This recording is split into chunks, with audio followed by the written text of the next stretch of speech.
even some of the earliest pterosaurs, or flying reptiles. Evidence of these known from the Chinle Formation out at Petrified Forest National Park. Now this is kind of a classic. Margaret Colbert, Ned Colbert's wife, did this a long time ago. Reconstruction of the Chinle ecosystem. Here are these horsetails still, the metoposaurs, the shovelhead amphibians. Here's the phytosaurs, little Silophysis running around. It's actually another reptile that looked a lot like him. Actually, there's Silophysis. We find these weird-looking plants called cycads that look sort of superficially like palms, but again, are not palms. And I'll show you a trunk of one of them soon. We do find these amazing conifers, and this looks a bit sparse for some of the conifers that we're finding. This is out on the Navajo reservation. Dennis, you probably recognize this. This is when this log was actually whole. That's actually when that log was whole. Long conifer trees, so well preserved that you still find knots and bark impression. The bark, you still find tree rings. And this is, again, what Petrified Forest is famous for, but you find this all throughout the Chinle. Now, there's some discussion, did these trees grow right here, or were they washed in with these rivers? Probably a little bit of both. So there may have been places in the Chinle that looked this dense, conifers and these tall horsetails, 90 feet high, things like that. So it was a really varied ecosystem. We also find the earliest mammals in this time period. The earliest mammal known from the region is actually from Texas, but the same formation. And there's a mammal trackway from Colorado in the Chinle Formation, according to Martin Lockley, who's a trackway specialist. So we do find these early mammals. They appear around the same time as the earliest dinosaurs. These little tiny critters about the size of a shrew or a mouse or rodent-like. They didn't do much for the next 150 million years or so. We'll get to their story in a bit. So, okay, now I got to move to, this is way too technologically complex for me. Okay. Okay. Now, that's definitely not in focus. There we go. Well, huh. Interesting. It's not going to go to focus. Okay, can you do that from up there? Because it definitely was in focus before. Whoa. Scary. Hey, there we go. Back. More? Hey, hurry up. All right. It's not your eyes. Okay. What is going on here? How do you dim the lights to the colors? Okay. We're going to have to focus a little bit more. I don't know what's happening with the focus here. It's be a problem. Is that's not focus? You can't do it? Yeah, I'm trying to just focus to the full. Interesting, because it was in focus, and then it.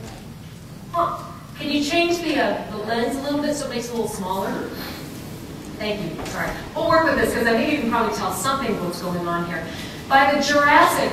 Oh, can you also dim the lights a tiny bit? Thanks. By the Jurassic period, let's go to about, say, 190 million years ago or so. Notice, again, now our ocean, our coastline is still way out there in Nevada, but we're actually even starting to fill that in. There's a lot more. Oh, perfect. Man, paleontology is tough. I don't know, what's up with that? Let's see if the next one works. I don't think so. We're going to have to change the focal length here. Yeah, you're going to have to change it with the lens. You know what? Just put it on the other one. Put it on number 1. Sorry, technology. Notice I'm still using slides. This may teach me I need to go digital and go PowerPoint, but we'll let's see.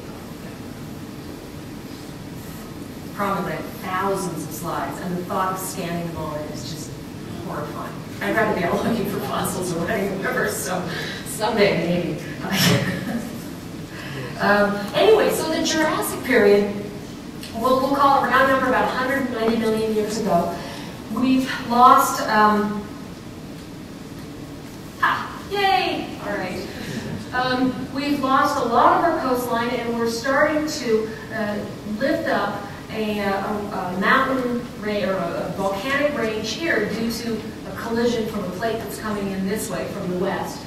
So you can see that we're losing our coastline, and the climate is becoming a lot more arid inland.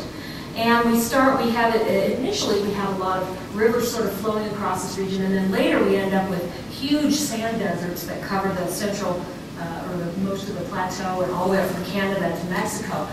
The thing that we start seeing in the Jurassic is we start seeing the dinosaurs becoming a lot bigger. This is a site out on Ward Terrace out near Tuba City.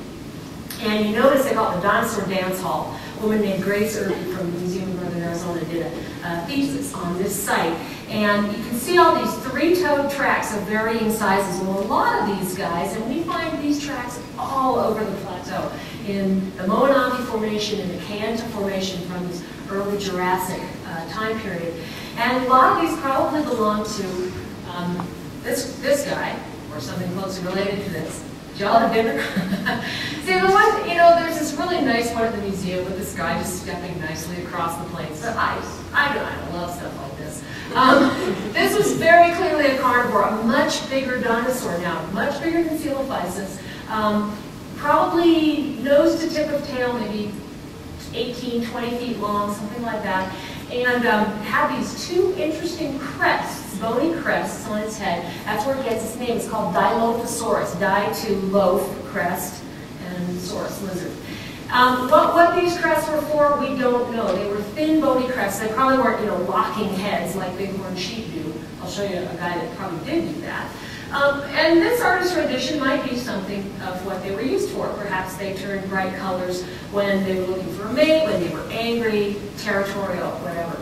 But clearly a much larger dinosaur. And then this poor little unfortunate fellow is an early herbivore known from the Kayenta Formation, a little guy named Scutellosaurus. And you'd think that the name comes from the fact that he was probably scooting out of the way, which obviously this one didn't quite do fast enough. But instead, what you notice are right here, all these little bony plates in its skin, which were protection, but again, not much for him. And those little bony plates are called scutes.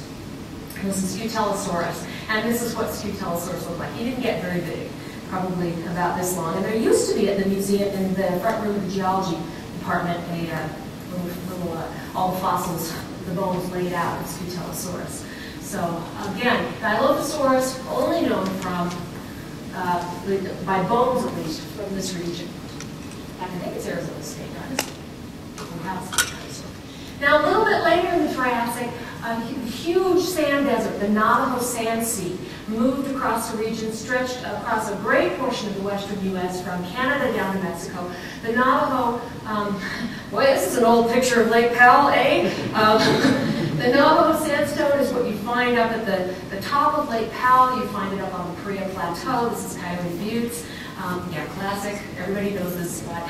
Zion National Park, Capitol Reef. The Navajo sandstone is found throughout the Colorado Plateau and in other parts of the West where it's known by other names, like the Nugget Sandstone and like that.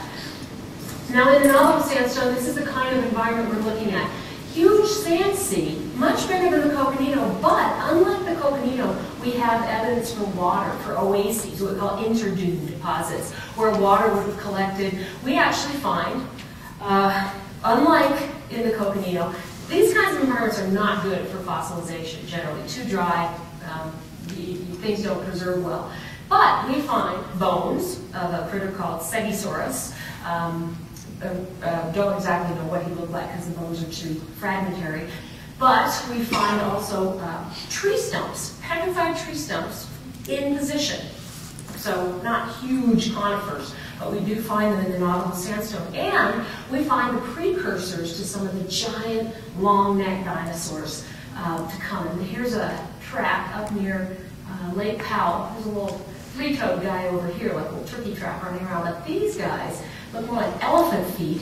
They're about, well, you can see by the rock hammer, about that long. And they were probably made by critters that look something like this. We call them prosauropods. So precursors to the big sauropod dinosaurs, the huge long necks that we find a little later in the time period. By later in the Jurassic, look here, we've uplifted this whole region here, and out of this highland are flowing rivers across the region, across the Colorado Plateau, and in this river environment is deposited another one of these incredible formations that stretches all the way across the northern plateau over into Kansas.